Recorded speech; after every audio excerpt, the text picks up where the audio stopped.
My little sister had her umbilical cord wrapped around her neck 3 times. My mom says the only way she knew something was wrong was there was a random little fingernail clicking type sound in her ear. Little sis was still moving and all, but my mom just had that incessant clicking sound. And somehow she felt something was wrong.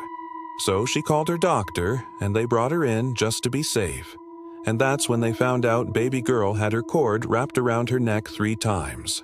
I don't know if what the doctors did was right. To me, it doesn't seem that way.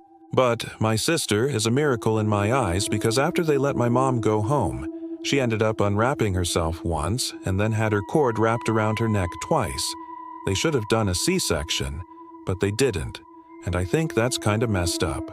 Thank you for listening to my story.